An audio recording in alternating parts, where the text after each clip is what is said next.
This is a vast open world you explore with your friends. Each Javelin exosuit has its own unique playstyle. The Ranger is balanced and all-purpose, while the Colossus is a tanking powerhouse. Alright, let's see what's up here. The world of Anthem is hostile, and threats can come from any direction. It's a dynamic world where the unexpected is around every corner. I'm not sure we want to use all our supplies on this guy. Yeah, he seems like a problem for another day.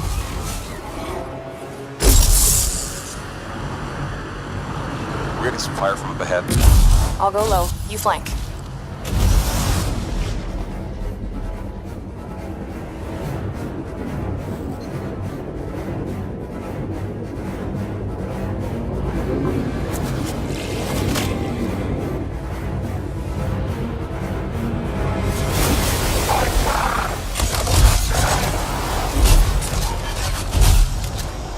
Hang in there. Almost there.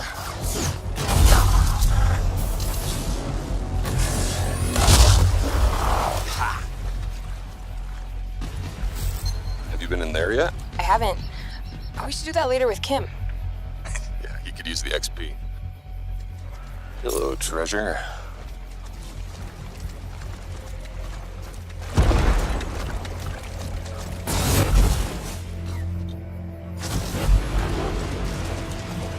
I think we got some action up ahead.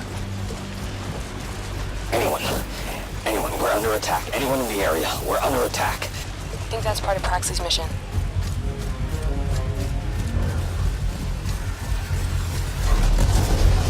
You can equip your Javelin exosuit with gear that brings devastating power to combat.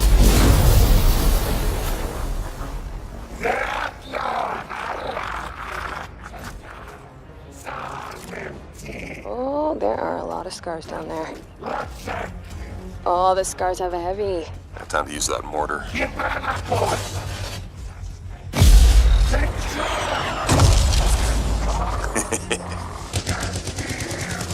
Give me some covering fire. There's a bunch more coming in. Okay, I'll get this round.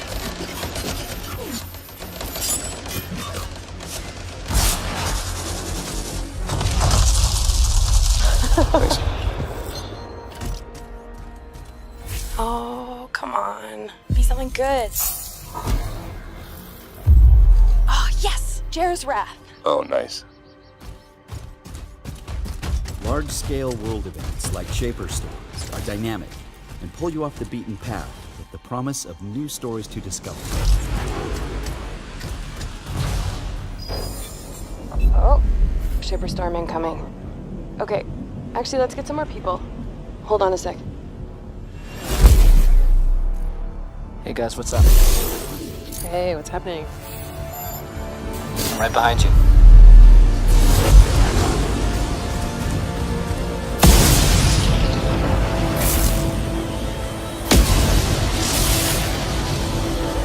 Whoa.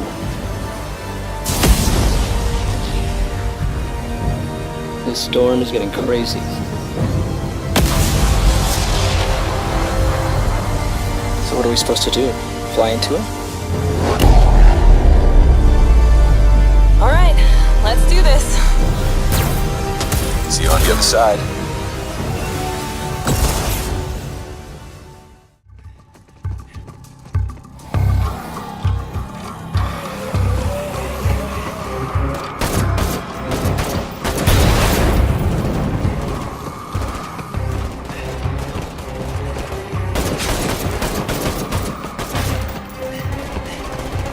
Last truck, get in.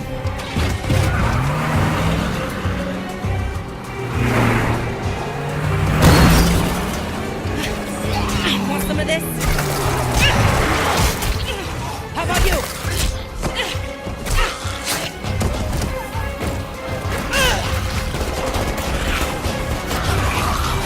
How will you decide who belongs? Thanks. I owe you.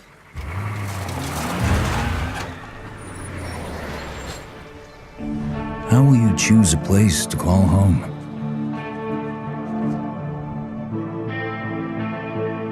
How will you build it?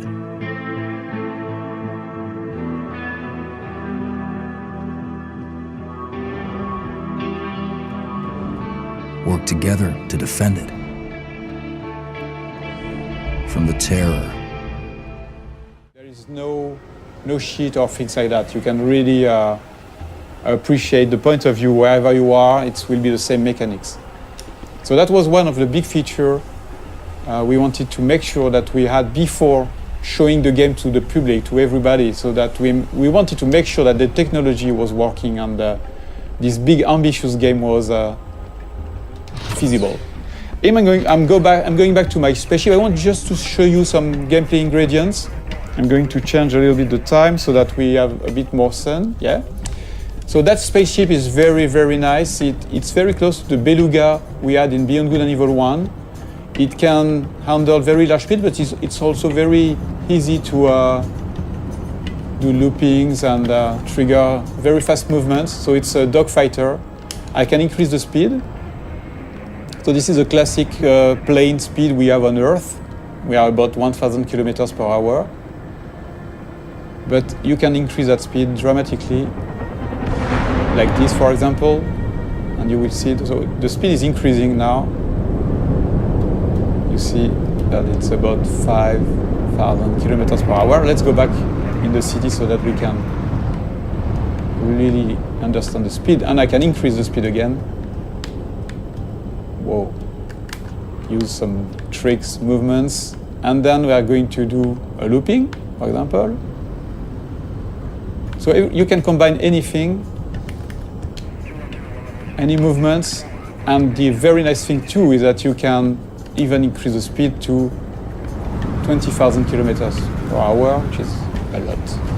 I'm going to try, to drift like that. So at any time you have the drifting mode, you have all these very interesting movements. Are we ready for a hunt? Knowing how to sail with the wind is a pirate's most precious skill. Use the winds to increase your speed or to position yourself for tactical advantage in battle.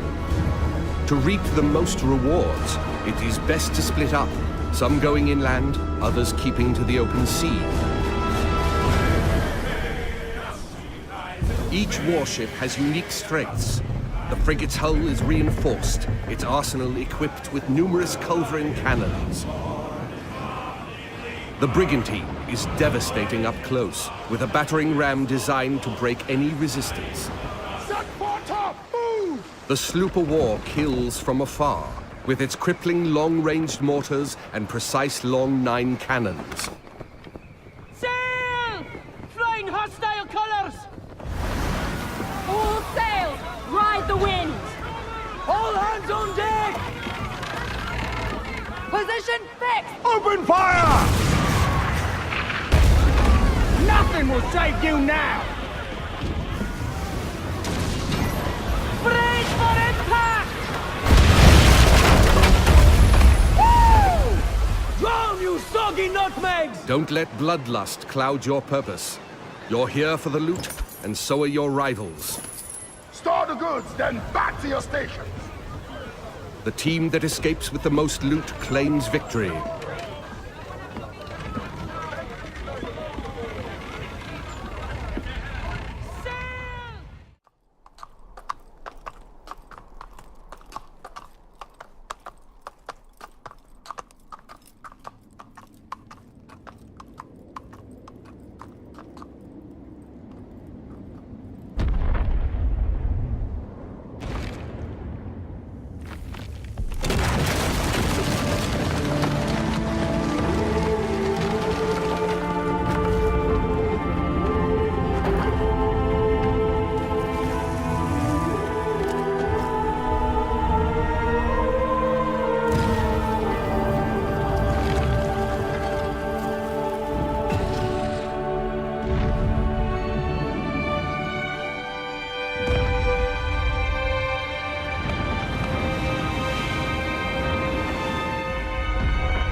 that stuff. We just try to keep it real, right?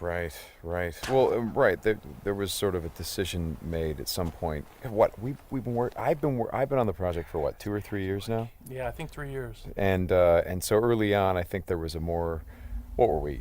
It was more Kurt Russell and sort of a two-fisted thing, and then it turned into, hey, let's take this quite seriously. And what that required is a lot more taking this combat stuff and showing the horror of the violence that happens and it were this type of circumstance to take place. I mean, realism, weirdly enough, is the thing we keep going back to when it comes to the, not just the stunts, but also the performance style. I think, it was very important that it doesn't seem like a bunch of actors, saying lines. It was all very incidental.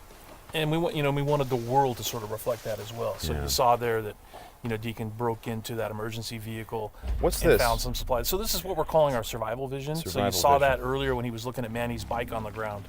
And it's just kind of a way of seeing tracks in the world and sort of imagining what might have happened. And here, I just wanted to point out that you're seeing in this part of the demo that there are freakers there. There weren't there before because it wasn't snowing. It was, and it was getting lighter out. It wasn't getting darker like it is. And so, it changes up the way you can play through the level. And what is this? We call this the meat wall. The meat wall. Yeah, and it's not just there, to make the guys who put them up to seem evil. They're there for a purpose because, again, freakers are living creatures. They eat. That's their primary thing. They want to eat. And so you hang these dead freakers up, and any freaker, rather than coming into their camp like you see here, they would actually stop and snack. Yeah, exactly. Yeah. And then the same thing with this freaker that they've hung upside down. There's a bear trap underneath it, and they use that because a freaker will come, be attracted to the meat, and then hit that trap. Interesting. Another thing you just saw, by the way, is that tin can. The tin can trap that he that's an alarm that the Marauders will put up, and this is again some of the things that Marauder camps just do. And you find these Marauder camps throughout the world. You'll find traps like that, and then if you're careful and you're paying attention, you can avoid them. Because in the first demo, Deacon didn't avoid it, and he set off that alarm. Right. Now this is the same tactic that he used last time. Throws the rock to get someone to lure him over and have him step in the bear trap. But this one plays out a little bit differently than last time. One of the things that struck me, and we've talked about this obviously as we've shot, but there's an effort of the other Marauders to get this guy to shut up, and he won't. Yeah, and so in the first demo, Deacon's heading on down the trail, and you can hear that happening behind him. Right. And this time we're showing what happened. So, he's watching everybody react to this poor guy trapped in the in that bear trap, and she just is like, shut up, and then just loses it and shoots the guy. Right. And of course, in the meantime, Deacon is crafting a Molotov and just takes them all out. Right. Oh boy, that's good. Ow. So again, it's like in the previous demo, Deacon In Far Cry 5, you'll need to improvise and choose from a vast arsenal of weapons and find elements in the environment to take down the enemy. There we go.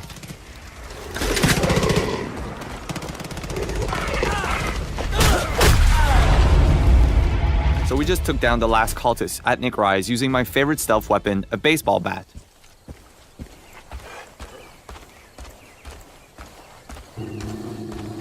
Sometimes you can hear Boomer growling when he feels a threat nearby. And Boomer is just part of Far Cry 5's living world we've built, where there's always something, or someone, around you whether you notice it or not. This means you'll always need to be prepared.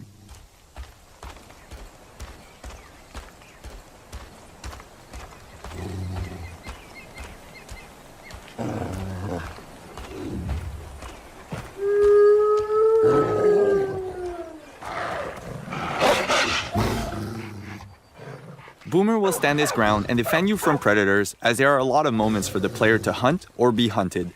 And we've built a deep ecosystem that represents Montana's wilderness. So, we've seen ducks, a sturgeon, deer, and this is just a small sample of all of the wild animals that you'll encounter in Hope County. So now we've jumped into Nick Rye's plane. It's been in his family for generations, and with it we'll take to the sky to destroy some cult silos that are hoarding explosives. The world that we've built is larger than any Far Cry before, and for the first time you can explore the world in any direction that you choose right from the start. In this demo, we're in Holland Valley, and this is just one small part of Hope County. Montana is called Big Sky Country after all. Flying is a great way to travel, explore the county, and scout out new opportunities. And also blow things up. Woo-wee! Look at that go! Nice work, partner. Go get the other one. Oh, looks like the cult has decided to intervene. That plane belongs to a Chosen. Now, the Chosen are elite soldiers, and it's their job to basically crush any threat to the project at Eden's Gate. So, we've done enough to anger the cult. We're going to engage a little dogfight with them and show them what we think of them. That's right. Even in the air, there's a lot of opportunities for the player to, find or discover or get chased by discovered. or get discovered. Yeah, totally. Hunt or be hunted, as we call it. I think right now we are the predator. Yep, we got them on the run. They're smoking.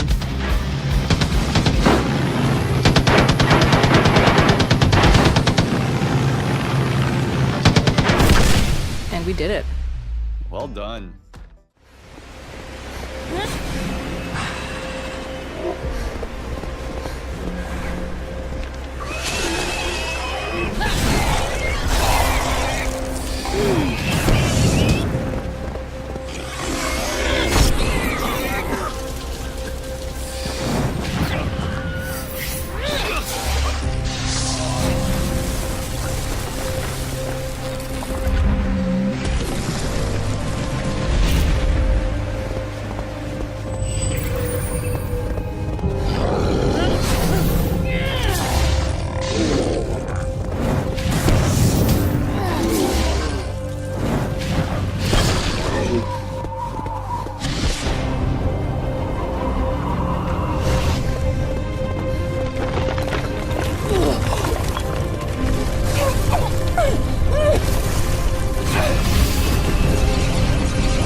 The handler's out on the field, right? Yep. So yeah, since we're playing in adventure mode, if you notice in the top left corner there's no timer. Usually when you pick up a quest in Monster Hunter, you got a time limit to do it in. Okay. But it's free roam. Oh, this is one of the locals here. Locals, like one of the. And so, they're explaining that, yeah, you can get different information from the locals. Yeah, and they show up randomly all around. Once again, I mean, Monster Hunter World, everything has a mind of its own, especially the monsters, the people. So, I mean, sometimes they're there, sometimes they're not. Oh, okay, sometimes they're not there, huh? Whoa, okay. I feel like it. I mean, even the guys there, they're surprised to find that guy, so. They seem to be. So, all right, let's. So, as you can see, our scout flies letting us know what's in the area. Okay, maybe here's some items you can interact with. Nice. I think Tokuda-san, what's he up to? Is he going to go fishing? Oh, we're going fishing. There's the fishing rod. All right. Oh, this is cool. So you can see the fish in the water there. Nice. Oh, it's a little different because in Monster Hunter it used to be you would just go to a fishing point, you fish. And right, that right. was it. But here, I think it's just anywhere you see a fish, you can probably just throw that rod out on the ground if you want to. Obviously, you're not going to catch anything, but advanced Monster Hunter fishing. Oh, sand fishing. Well, they'll probably be sand fishing too. Yeah, that'd be very cool. Oh, okay. And they're saying so different fish react differently to the lure. Okay. So like sometimes you can throw it out and you see some fish are just grabbing onto it, but maybe other fish that you want to catch, they see that lure and they're just like, oh no, I don't want that here. Okay, all right. So they're not gonna fall for that. So you got to find different ways to trick the fish. Huh. I wonder how you do that. You know how you do that? 'Cause I don't know. I'm not good at fishing. I tried it when I was a kid and yeah. I don't got the patience for it. And it looks like okay. All right, looks like they found some Rathian footprints. Rathian. All right, so yeah, one of the major things in Monster Hunter World is finding tracks of the monsters in the area. Okay. Of your target specifically. Track them there. Looks like that was an older footprint. So yeah, I think as tracks get a little bit older, they don't give you as much information, obviously, because they've been there for a while. That makes sense. So you got the footprints, and monsters also mark their territory. We saw those scratches there. Oh, cool. All right, opening up the map. So, yeah, since this is our first time, this area is called the Wildspire Waste. Okay. So, this is our first time in this area, so as we adventure through it, that map starts filling in that information for the area for us. Nice.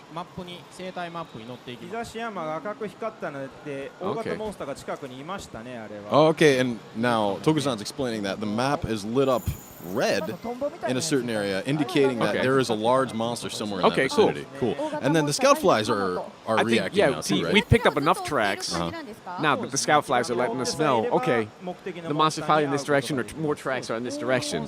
So as we pick up more evidence of the monster, these scout flies are helping us out. Okay, cool. Pick up the scent and they're gonna it's lead right us there. in, Right there. And here we go. All right. So, yeah, fans of the series can rejoice, you know. You've seen Rathlos, now we got Rathian. The pair is back. All right. The king and queen of dragons. Looks like Tokuda-san is hiding in the brush here. Okay, yeah, right. He already engaged combat, which I don't know if it's the smartest move, but that's okay. Okay, nice. Lost him, though. You notice how the mini map just turned purple there? Yeah. What's that mean? So that means that we are now hidden from the monster. Okay. The monsters, we are no longer in direct combat with them. Okay. So he's gonna, he's gonna make a few distractions here, try and draw. Luring him with sound. Rathian. Like. Sound of the slinger, right? Nice. Oh, up the tree. Boom! Oh, baby, it's rodeo time. Oh, man, that voice just makes it even better. Oh, this is why I love the insect blade, because you can ride monsters like this. He just ran up on those mushrooms on the tree and jumped on. Because, as we've explained before in previous PR stuff, you can use the environment all kinds of there's so many different environments. And things you can use to assist you in your hunt of these monsters. That's right. And nice. We got a few cheap shots in. We're going down. As you can see, we've changed the rodeo system. Now you can move between different parts of the monster. We've knocked him down. So yeah, Tokuda-san, go nuts, baby.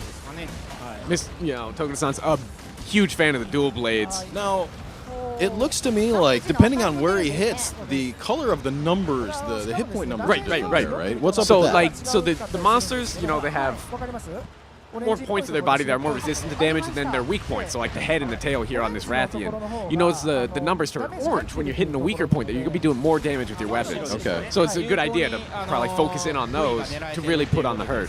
Okay. I mean, those locations are going to change up between monsters, obviously. Right. Not everyone's going to have the same weak point. Right. Like, so for instance, for Rathian here, her head and tail are softer, right? Okay, so they're going to take more damage.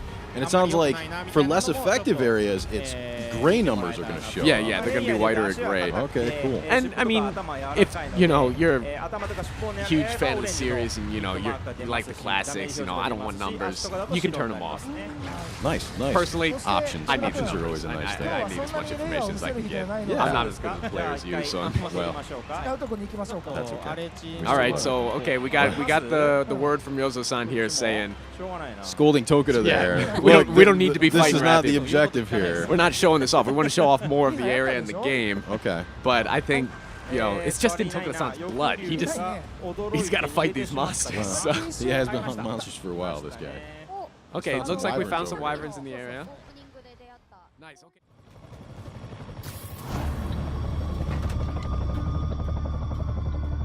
Saving bad guys from other bad guys. Not how I thought today would go.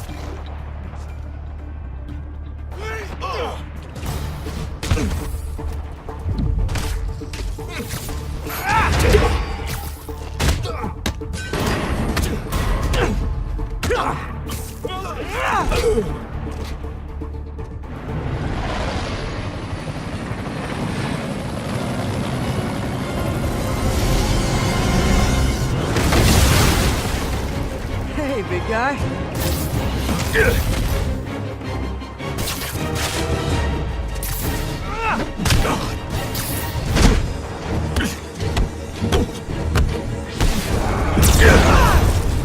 Is that a Higgs field? That's actually really cool.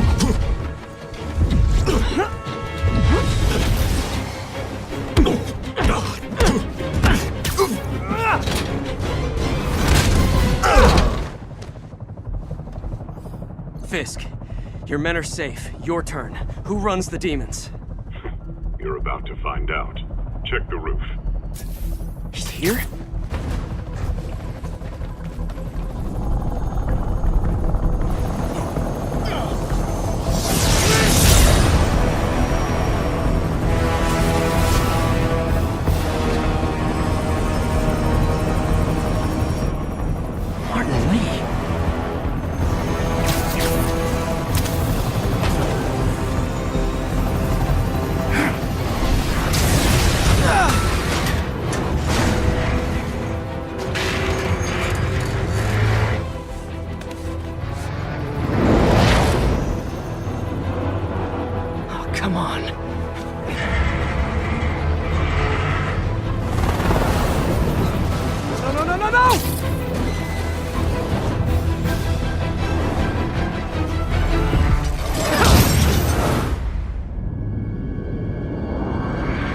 Let's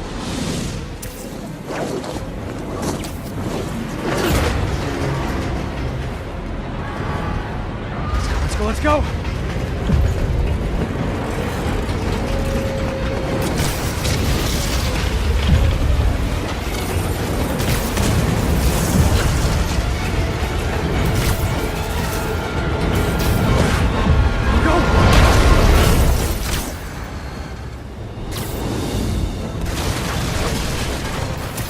Did that just happen? Yeah. I'm getting reports of a helicopter with a wrecking ball. It's complicated. Turns out Martin Lee is running the demons. The guy who runs the homeless shelter? Like I said, complicated. Sit tight, Yuri. I got this. Please, let me got this. That helicopter is destroying the city. I know. You need to bring it down. I know. Maybe you could superhero a little faster? Working on it, Yuri.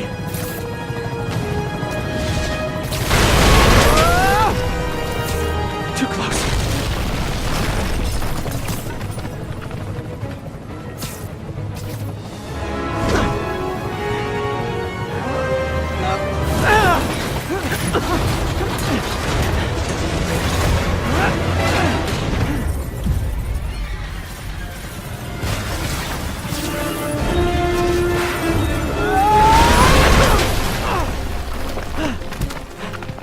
Okay, Lee, here I come!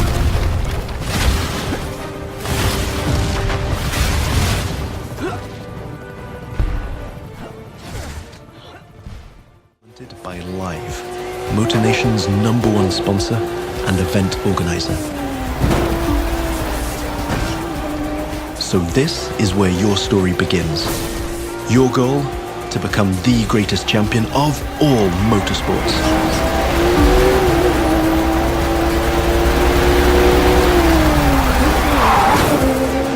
We're starting off with a nighttime street race challenge. Street racing is at the core of the crew DNA and one of the many disciplines of the crew too. But this time we're shifting from underground street racing to bring you a more accessible, festive and competitive take on the genre.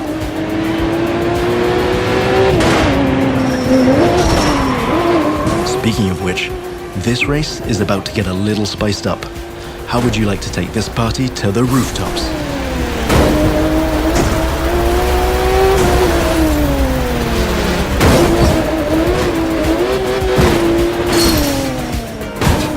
That was just a small example of the way we've redesigned the US cities to offer you more freedom for spontaneous challenges.